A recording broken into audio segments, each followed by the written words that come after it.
Have you ever poured your very soul into something, only to have it torn to shreds in front of everyone who matters? I have.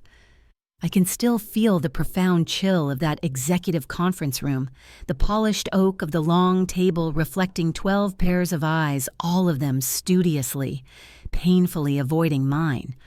My project, the culmination of nearly a year of my life, lay in a disorganized heap on the floor. And then came the word from our new CEO, Julian, a single venomous word that echoed in the suffocating silence: garbage. He didn't just reject my work, he tried to erase my worth. So if you're watching this right now, maybe you're in your car stuck in traffic, or on your lunch break trying to catch a moment of peace, just tell me one thing. Where are you listening from? Drop your city or country in the comments. I want to know how far this story travels. And if some part of you recognizes that feeling, that sting of being utterly dismissed, then stay with me. My name is Aria Evans. For 8 years, I was the lead product strategist at Viridian Dynamics. I wasn't just an employee, I was part of its DNA. I joined when we were a scrappy startup in a cramped office that always smelled faintly of burnt coffee. And I helped build it, brick by brick, into a respected industry player. I knew our clients by name. I knew their children's names. I knew the intricate hair-pulling problems they faced because I had spent hundreds of hours listening to them. But on that Tuesday morning, none of that history seemed to matter. I stood before the senior leadership, my carefully prepared presentation glowing on the 80-inch screen behind me. Each slide was a story told with data, a testament to weeks of painstaking analysis, hundreds of user interviews, and a deep, empathetic understanding of our clients' needs. This wasn't just another proposal, it was our future.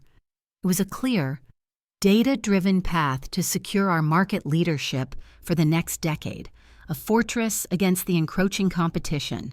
The project, codenamed Nightingale, was designed to solve the single biggest pain point for our flagship client: Apex Solutions' workflow inefficiency that was costing them, by my conservative estimate, 7 figures a year.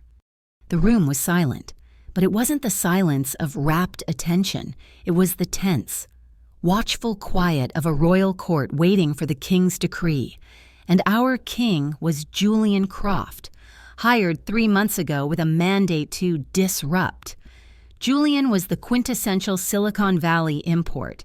His reputation preceded him, a charismatic, silver-tongued leader known more for burning through obscene amounts of investor capital on flashy, short-lived projects than for building anything of lasting value.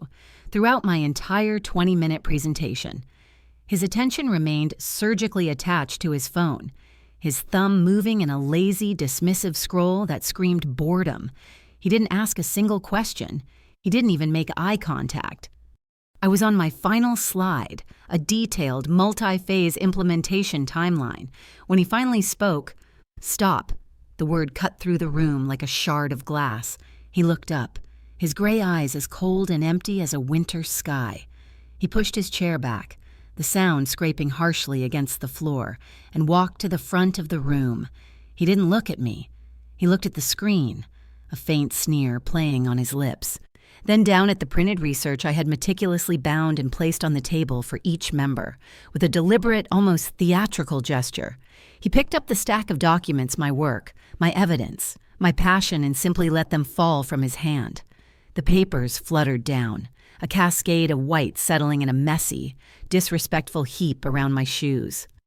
"This," he announced to the room, his back still turned to me, "is amateur hour. It's unfocused, uninspired, and frankly, it's an insult to my intelligence. It's based on listening to customers complain. Customers don't know what they want, asterisk. We asterisk tell them what they want." He finally turned, his gaze sweeping over the silent leadership team, deliberately excluding me. "This is garbage. Get it out of my sight." A collective, silent gasp seemed to suck the oxygen out of the room.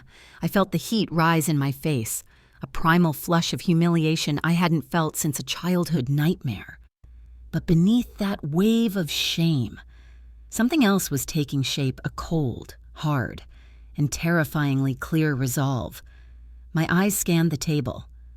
I saw Carol, my direct manager and mentor for 5 years, staring intently at her notepad, her knuckles white as she gripped her pen. She, who had championed this project from day one. She, who had told me just yesterday that this was genius. She didn't look up. No one did. They were all held captive by the same primal fear, the same instinct for self-preservation that turns colleagues into spectators at an execution. I didn't say a word. I didn't cry or protest. That's what he wanted. A reaction, validation of his power. I denied him that.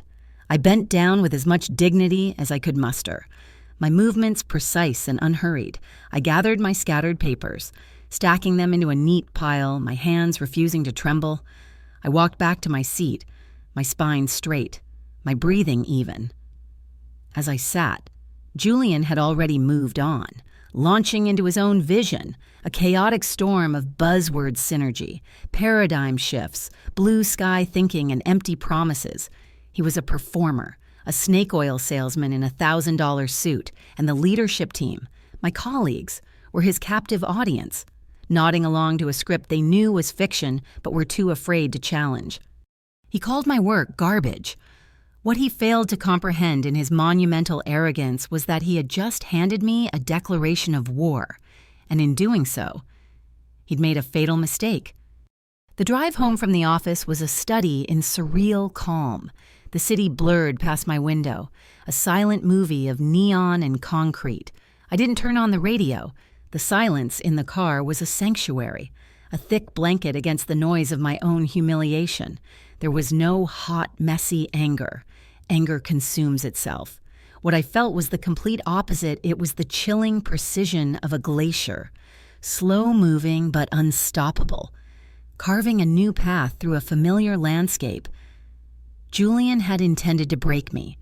He had only succeeded in awakening a part of me that had been dormant for years, the part that understood strategy, not just as a business concept, but as a tool for survival. My apartment, with its clean lines and quiet order, was my command center. It stood in stark contrast to the corporate theater I had just fled.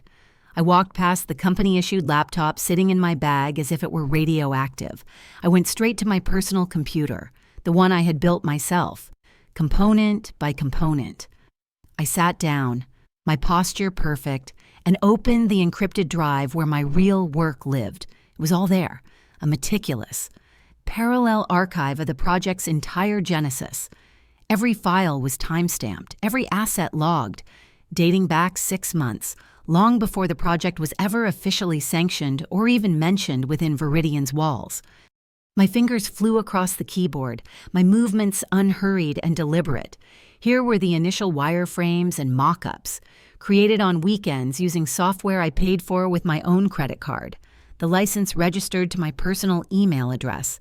Here were the digital receipts from my personal bank account for the small stipends I had paid to the 20 initial beta testers, a diverse group of industry professionals I had recruited myself. Here were the signed non-disclosure agreements I had drafted for those early feedback sessions, all conducted on my own time from a local coffee shop, far from the prying eyes of the corporate world. I had built the entire foundation of this project on my own time, with my own resources, fueled by a passion that the company could never truly own. This wasn't just a project, it was my intellectual property. As I was reviewing a folder of user feedback videos, a notification popped up on my screen. It was an email from my work account, forwarded to my personal inbox by a rule I had set up years ago for just such an emergency.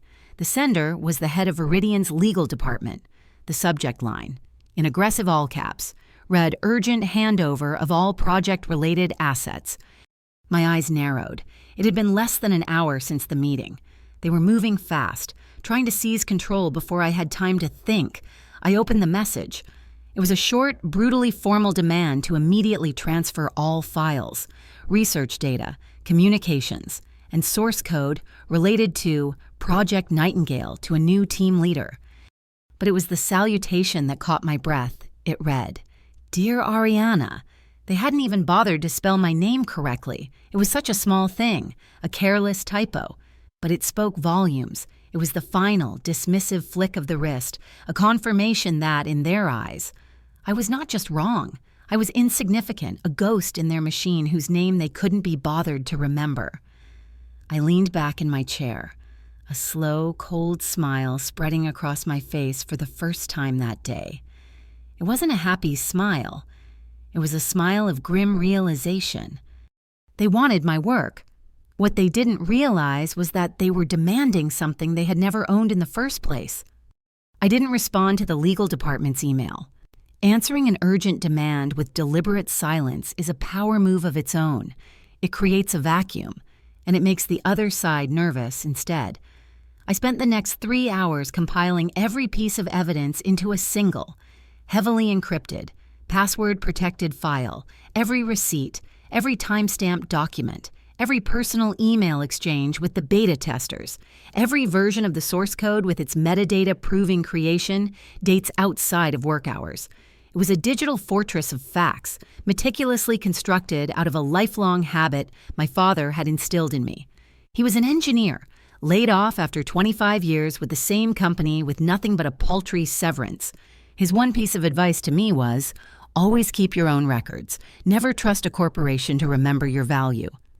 The next morning, I didn't go to the office. I took a personal day, citing a sudden migraine, a fittingly diplomatic lie. My real appointment was downtown, in a building of old brick and ivy, far from the gleaming glass towers of the tech campus. The law office of Catherine Brennan was understated and elegant. The walls lined with books, not corporate art. Catherine had a reputation for being the sharpest mind in intellectual property law, known for surgically dismantling the aggressive, bullying tactics of large corporations. She was in her 50s, with a calm, discerning gaze that seemed to see everything you weren't saying. I laid out my case with the same precision I had used to design my project. I didn't speak of humiliation or disrespect. I spoke of timelines, resources, and documentation. I presented the facts, one by one, creating a clear, undeniable narrative of ownership. I showed her the employment contract, pointing out the standard IP clauses. Then, I showed her my fortress of evidence. Catherine listened intently, her fingers steepled, not interrupting once. When I was finished, she took the flash drive I offered and plugged it into her laptop, her eyes scanning the contents on her private screen. The silence in her office was the antithesis of the silence in the boardroom. This was the quiet of professional analysis, of a brilliant mind weighing evidence and calculating odds as she worked. My phone, which I had placed face down on her desk, began to vibrate. The screen lit up with the name of Viridian's main office line. It buzzed insistently, a frantic, electronic plea for my attention. It buzzed again and again, a call from HR, a text from Carol. I didn't move. I let it continue its frantic dance, a small, contained tremor in the quiet room. Catherine glanced at the phone, then back at me, a flicker of understanding in her eyes before she returned to her screen. After what felt like an eternity, she leaned back in her chair. She removed her glasses, polishing them slowly with a cloth. "Miss Evans," she began, her voice even and measured. "Corporate IP law is designed to be a blunt instrument in the company's favor. Your employment contract's IP assignment clause is broad, as expected. They will argue that anything you created, even tangentially related to their business, belongs to them." My heart sank for a split second before she continued. "However," she said, putting her glasses back on and looking at me directly, "you're meticulous, almost obsessive. Record-keeping has created a factual narrative that is so overwhelmingly in your favor, it renders their standard claims moot. You have receipts, you have timestamps, you have third-party validation. They may have a claim to the presentation you gave on their premises, but the underlying intellectual property, the core of it all legally. Miss Evans, this is yours." A single, clean wave of vindication washed over me. It wasn't triumph. Not yet. It was confirmation. It was the validation of a truth I already knew in my gut. Catherine wasn't finished. The question now is not about ownership, but about strategy. They will come at you hard. They will threaten protracted and expensive litigation, assuming you'll be too intimidated to fight. They're counting on you to break. My position was legally sound now. I just had to decide how to leverage it. I walked back into the Viridian Dynamics office the next day with a newfound and dangerous sense of purpose. The air still felt charged from the meeting. With employees speaking in hushed tones and casting nervous glances toward Julian's glass-walled office, I ignored it all. My objective was not to engage in the drama, but to operate within it, unseen. I sat at my desk, responded to a few trivial emails, and acted, for all intents and purposes, like a loyal employee who had been humbled and was ready to comply. My first task was to respond to the legal department's strident demand. I opened a new message, attached a single file, a stripped-down, hollowed-out version of the presentation I had given. It contained only the public-facing slides, the glossy veneer, with none of the underlying data, the proprietary research, the user interviews, or the strategic analysis. The real heart of the project remained secure on my personal drive. I sent the email to the new team leader, a man named Leo who was one of Julian's recent sycophantic hires, with a simple, professional note. As requested, here are the project materials. Let me know if you need anything else. It was an act of malicious compliance, giving them exactly what they asked for, but none of what they actually needed. My next move was more critical. I opened my personal email account and composed a short, carefully worded message to Maria Flores, a former mentor who had left Viridian 2 years prior after clashing with the old CEO. She was now the creative director at Nova Dynamics, our fiercest and most respected competitor. The email was brief, just 3 sentences, inquiring if she was free for coffee to catch up on old times. I hit send, my heart beating a steady, deliberate rhythm. This was the first real move on the chessboard. The response came in less than 5 minutes, a testament to Maria's efficiency and, I suspected, her anticipation. I've been waiting for this email for 2 years. Aria, she wrote, coffee tomorrow, my treat. A wave of relief, sharp and clear, washed over me. I wasn't just a disgruntled employee anymore. I was a strategic asset with a potential buyer. Later that afternoon, Leo swaggered over to my desk. He was young, arrogant, and carried himself with the unearned confidence of someone who has never truly been tested. Ariana, he said, mispronouncing my name again. I got your file. It's a little thin. We're going to need a lot more to work with. Julian's vision for this is huge, and we need your full cooperation to execute. He leaned in, lowering his voice conspiratorially. That includes your full client contact lists and your relationship notes, especially for Apex Solutions. We need to get in front of them right away. Show them the new, bolder direction. I looked at him, my expression a carefully constructed mask of neutral consideration. He was asking for my relationships, for the trust I had spent years building with clients, and he planned to squander it to push an inferior product born from his boss's fragile ego. It was a stunning display of combined incompetence and entitlement. He saw an employee he could bully. He didn't see the network of allies and the fortress of evidence that stood silently behind me.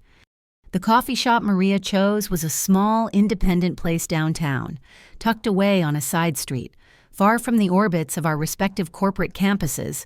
It was neutral ground. I arrived early, securing a quiet corner table. Maria walked in precisely on time, her presence as sharp and composed as I remembered.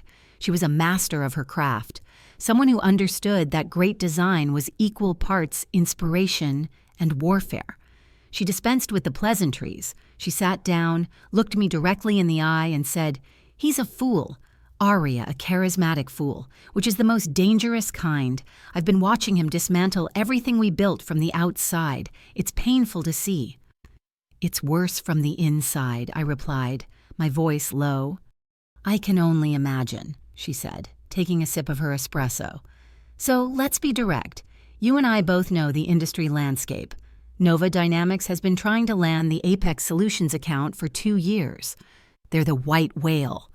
We know their pain points, we know their deep frustrations with Viridian's aging platform, and we know you are the primary reason they've stayed loyal for so long.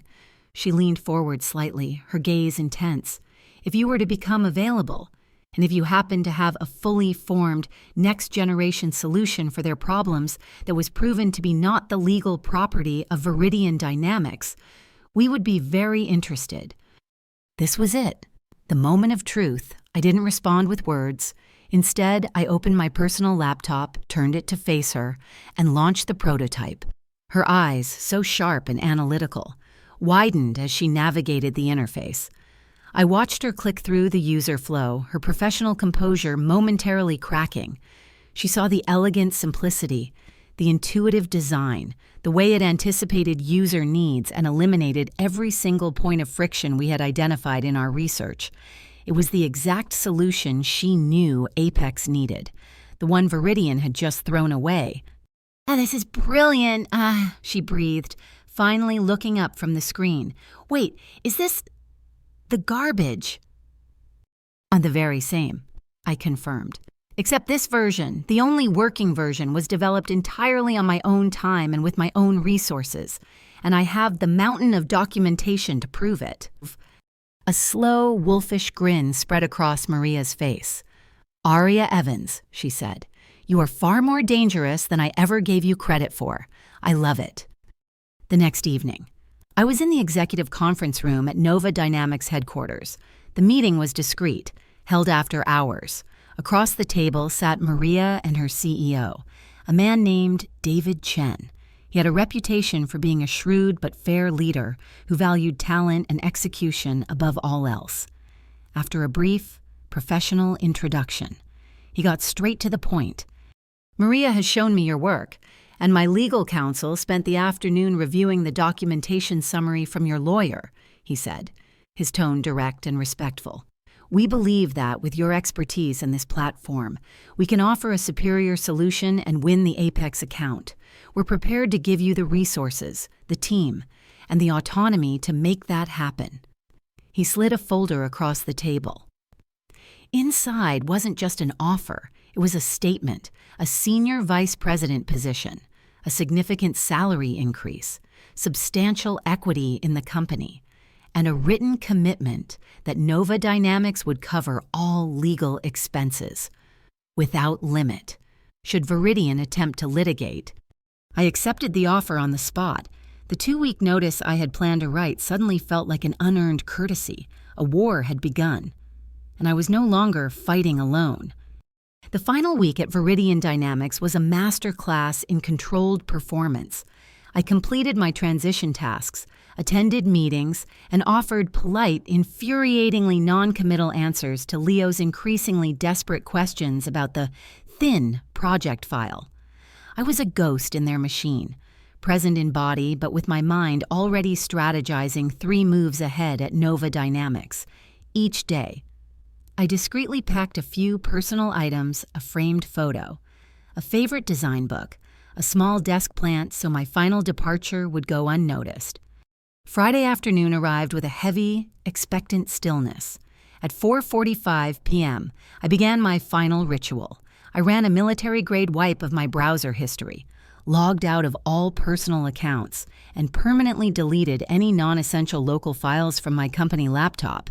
My desk, once a vibrant space of creativity, was now sterile and bare, except for the laptop, its power cord, and my access badge. At precisely 4:59 p.m., I opened my draft folder, took one last look at the resignation letter, short, professional, and effective immediately, and hit send. The email was addressed to Julian, with copies to Human Resources and Carol. Then, I powered down the laptop, placed it neatly in the center of the desk, laid my badge on top of it, picked up my purse, and walked away. I didn't look back. The walk through the near-empty office felt final, each step carrying me further away from the 8 years of my life I had invested in that place, and toward an uncertain but exhilarating future. As I stepped out into the cool air of the parking garage, my phone vibrated in my hand. It wasn't a call from a panicked Julian or a procedural drone from HR, as I had expected. It was a text message from an unsaved number, but I recognized the name instantly from my contact notes, Mark Jensen, VP of Operations at Apex Solutions. The message was short, but it landed with the force of a thunderclap. "Heard through the grapevine you might be a free agent," it read.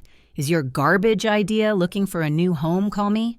I stared at the screen, a slow, genuine smile finally touching my lips. The pieces were moving faster than I had anticipated, before I could even begin to type a reply. Another message came through, this one from a former colleague on my old team, an engineer I trusted. "You are a legend." Julian just stormed through the office, losing his mind. He literally swept everything off his desk. Said your resignation was an act of corporate terrorism. Half the team is polishing their resumes. I stood there for a moment, the two messages glowing on my screen, a perfect summary of the chaos I had just unleashed. He thought he had 2 weeks to recover. He didn't realize the game was already over. My first Monday at Nova Dynamics felt like stepping through a portal into a different reality. The office was buzzing with a quiet, focused energy, the sound of people who loved what they were doing. It was a stark contrast to the fear-driven stillness that had defined my last few months at Viridian. My new team was sharp, engaged, and hungry to win. We spent the entire morning whiteboarding, mapping out an aggressive but achievable timeline. The Enterprise Solutions Summit was in 6 weeks. My prototype was robust, but turning it into a scalable, secure, enterprise-grade platform in that time was a monumental task. "It's not possible," one of the lead engineers, Ben, said, frankly, not as a complaint, but as a statement of fact, "not from scratch." "We're not starting from scratch," I replied, pulling up the architecture diagram. "The core logic is sound. We're not building a car. We're bolting a jet engine onto a battle-tested chassis Nova's existing security and infrastructure." For the first time in a long, long time, I felt the pure, unadulterated excitement of building something great, without the crushing weight of corporate politics. That afternoon, I was in a strategy meeting with Maria and David Chen when David's executive assistant entered the room. "Mr. Chen," she said, a hint of confusion in her voice. "Julian Croft from Viridian Dynamics is on the line for you. He says it's urgent and personal." A sudden, cold silence fell over the room. David exchanged a look with Maria, a flicker of surprise followed by shrewd curiosity. He nodded to his assistant. "Put him through, on speaker." Julian's voice filled the room, strained and overly loud, the voice of a man desperately trying to project an authority he no longer possessed. "David, good to speak with you," he began, forgoing any real pleasantry. "I'm calling as a professional courtesy, a warning. Really, I understand you've recently hired Aria Evans. I thought you should know about the circumstances of her departure. She left without notice, abandoning key projects at a critical time. Her conduct was highly unprofessional, and I wouldn't want a respected partner like you to be blindsided by a disloyal and, frankly, unstable employee." I sat perfectly still, my expression as unreadable as stone. David listened patiently, his face a perfect mask of neutrality. When Julian finally finished his pathetic, slanderous tirade, David simply said, "Thank you for the information. Julian, I appreciate you taking the time to call." And then he ended it. The line went dead. Maria looked at me, then at David, a slow, predatory smile forming on her face. David leaned back in his chair, his eyes fixed on me. "Well," he said, his voice calm and steady, "that confirms we made the right decision. Anyone who inspires that much fear in a competitor is someone I want on my team." After the meeting, Maria walked with me back to my new office. As we were about to part ways, she paused, her expression serious. "He tried to salt the earth. Aria, burn your reputation so nothing could ever grow there again." She looked me in the eye. Instead, he just handed us the gasoline and a match. Later that evening, the prophecy began to come true. I received a series of texts from former colleagues. The news of Julian's desperate call had somehow leaked. His unprofessional attempt to sabotage me was the final straw for the remaining talent. 3 of Viridian's best senior engineers, the ones who would have been essential to any attempt to replicate my project, had resigned in protest, and so had Carol. He hadn't just tried to burn a bridge, he'd handed my new allies a torch. The 6 weeks leading up to the Enterprise Solutions Summit were a blur of focused, creative energy. My team at Nova Dynamics worked seamlessly, turning the prototype into a polished, fully functional platform. There were no egos, no politics, just a shared, exhilarating goal of building the best possible product. We ran user tests, refined every detail, and prepared for the presentation that we knew could redefine the entire market. We were ready. The summit was held in a massive convention center, a sea of booths and banners from every major player in the tech industry. The air buzzed with ambition and the quiet hum of 1,000 deals being made. Our presentation was scheduled for 2 o'clock in the main hall, peak time, as we did our final tech check. I saw a press release from Viridian Dynamics flash on one of the large screens. They had managed to schedule a last-minute presentation at 1 o'clock in the same hall. Julian was attempting to preempt us, to poison the well and set the narrative before we even had a chance to speak. It was a desperate, transparent move. I watched their presentation from the back of the hall. A ghost in the crowd, Julian took the stage with his usual performative swagger. But there was a new tightness around his eyes, a sheen of sweat on his brow. He spoke of revolutionary thinking and disruptive innovation, but the product his team demonstrated was an unmitigated disaster. It was a chaotic mess of flashy but useless features, a clear rush job that ignored the most basic principles of user experience. The interface was a confusing labyrinth of menus. Twice during the demo, the system crashed spectacularly, forcing a flustered Leo to restart it while Julian awkwardly tried to fill the dead air with more empty buzzwords. The audience grew restless. I could see people checking their phones, their expressions ranging from bored to openly skeptical. When it was our turn, the atmosphere in the room shifted. David Chen gave a brief, powerful introduction, and then I took the stage. I didn't open with buzzwords. I opened with a story about the real, daily frustrations of our target users, a story I knew by heart then. I began the demo. The platform, our platform, performed flawlessly. Every click was intuitive. Every feature had a clear and powerful purpose. I showed how a process that took their current systems 12 laborious steps could be done in 3 with ours. I showed them the data, the glowing user testimonials from our beta phase, the undeniable, clear return on investment. I kept my eyes on the audience, but from the corner of my vision, I spotted 2 familiar faces in the 3rd row. They were 2 of the senior engineers who had stayed at Viridian, sent by Julian to spy. Their faces were pale, their professional confidence visibly crumbling as they watched our demonstration unfold. They were witnessing the ghost of the project they had been forced to abandon. Now fully realized and more powerful than they could have ever imagined. The applause at the end was thunderous and genuine. I answered a few questions from the audience, and then, as the session wrapped up, David quietly intercepted me at the side of the stage. "Change of plans," he whispered. "Robert Vance wants to meet now. His team and ours, the penthouse suite." In the quiet of the penthouse suite, Robert Vance, the celebrated CEO of Apex Solutions, turned to face us. The mood was serious, charged with potential. "Miss Evans," he began, his voice deep and resonant. "For the last year, my team has told me Viridian has become complacent, slow, unresponsive. Today, Viridian showed us their future." He paused, his gaze unwavering. "Then you showed us our future." He gestured to Mark Jensen, who had called me the day I left Viridian. "Mark told me the story," Vance continued, a grim smile on his lips. "He told me they called your work garbage. I've learned one man's garbage is often another man's treasure. Your presentation wasn't just a demo, it was a confirmation. You didn't just build a new platform, you listened." He then looked at my new CEO, David Chen. "David, my legal team will be in touch with yours in the morning. We are prepared to terminate our contract with Viridian and begin migration to Nova Dynamics immediately. Congratulations, you've won the Apex account."